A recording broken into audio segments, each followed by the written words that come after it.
얼마 전에 이건희 삼성그룹 회장이 별세했습니다. 그의 장례식은 당연히 많은 사람들의 이목을 집중시켰죠. 그리고 화제가 된 모습이 있었는데요. 그것은 바로 이건희 회장 가족의 상복입니다.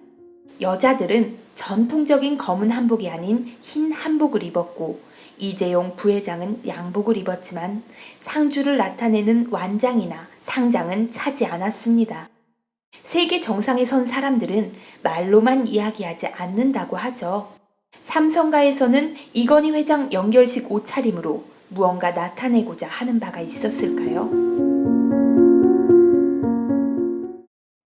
장례 예식 논란으로 정권이 바뀔 수 있었던 조선. 조선은 그만큼 죽은 사람에 대한 예우가 각별했고 장례 예식이 발달한 나라라고 볼 수가 있습니다.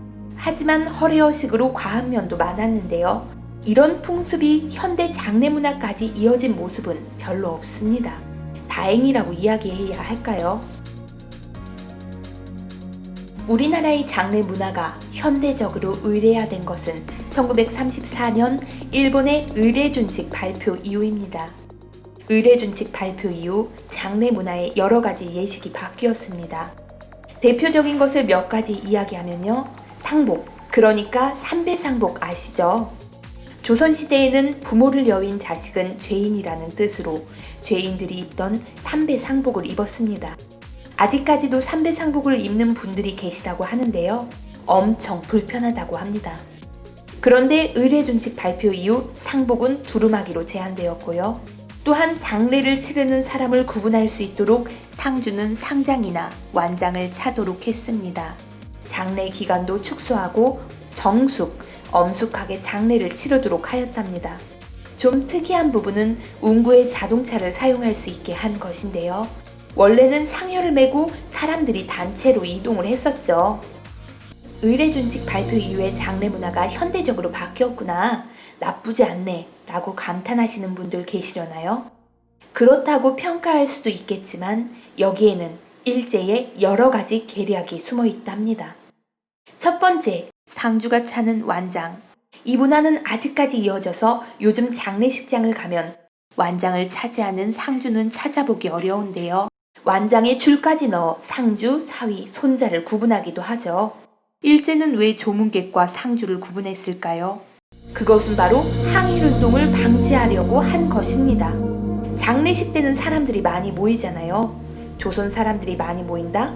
그렇게 되면 1919년 때처럼 만세운동이 일어날 수도 있고 사람들끼리 수근수근해서 항일 집회도 할 수가 있는데요. 그것을 방지하기 위해 가족 중심으로 장례를 간소화하고 상주와 문상객을 구분할 수 있게 한 것이죠. 상여를 자동차로 운반할 수 있게 허용한 것도 마찬가지 이유입니다. 상여를 메고 사람들이 단체 이동을 하지 못하도록 자동차를 허용한 것이죠. 두 번째, 장례식 때의 상복. 지금은 많은 사람들이 상복으로 검은 옷을 입죠. 그런데 검은 옷은 일본의 상복인 검은 기모노와 서양 복식의 영향을 받은 것이라고 합니다. 우리의 전통 상복색은 흰색입니다. 백이 민족이 어디 가겠어요? 여기서 중요한 것이 하나 더 있습니다. 우리 조상들은 부모를 여인 자식은 죄인이라 하여 전통적으로 삼배로 된 상복을 입었다고 했잖아요. 그런데 이상하지 않나요? 수의, 그러니까 고인이 마지막으로 입는 옷 또한 왜 삼배 옷일까요? 여기에는 일제의 어마무시한 계략이 숨어 있습니다. 고인의 마지막 길, 당연히 우리 조상들은 고인에게 가장 좋은 옷을 수의로 입혀 떠나보냈습니다. 경제적으로 풍족하면 비단 수의를 입혀 드렸었고요. 하지만 일제는 의례준칙에서 수의는 삼배나 무명을 사용한다고 규정하였습니다. 비단 등 값비싼 옷감을 사용하지 말라고 제안한 것인데요. 좋은 옷감을 공출해 가려는 목적이 있었던 것이죠. 실제로 이렇게 절약된 조선의 비단이 일본 신사에 바쳐졌다는 기록도 있다고 합니다. 고인의 영좌를 마지막으로 장식하는 것, 그것은 순결하고도 차가운 하얀 국화. 그건 역시 일제의 잔재입니다. 일본 왕실을 상징하는 꽃이 국화. 그렇기에 고인의 영자를 국화로 장식하는 것은 고인의 죽음이 왕실에 귀속된다라는 의미를 갖고 있다고 합니다. 실제로 국화 장식은 1926년 순종 황제의 국상 때부터 시작되었죠.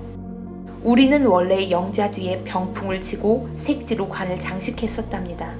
꽃은 생화가 아닌 종이꽃을 상여에만 달았었고요. 고인에게 한 송이의 꽃을 바치는 것, 그것은 서양에서 들어온 풍습이라고 볼 수가 있습니다. 그런데 헌화 방향 제대로 알고 계신가요?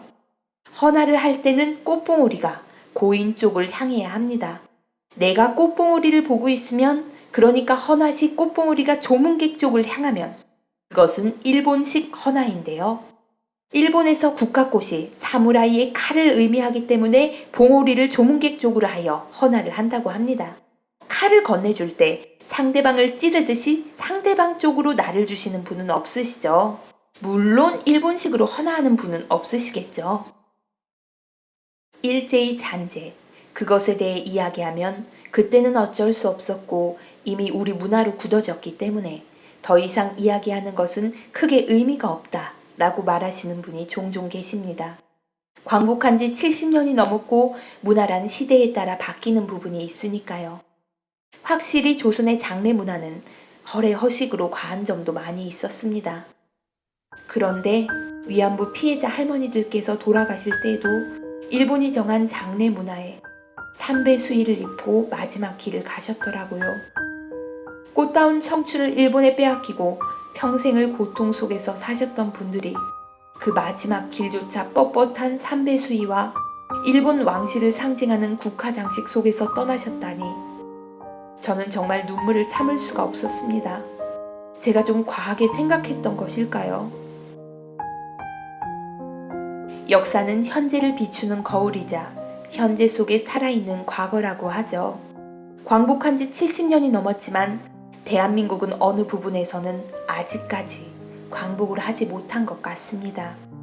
애써 잊으려고만 하였지 아직까지도 일제가 남긴 그 구속 속에서 자유롭지 못하잖아요. 이런 면에서 볼 때 이건희 회장 그 마지막 길의 모습은 정말 의미 있고 멋진 모습이 아니었을까 그런 생각이 듭니다.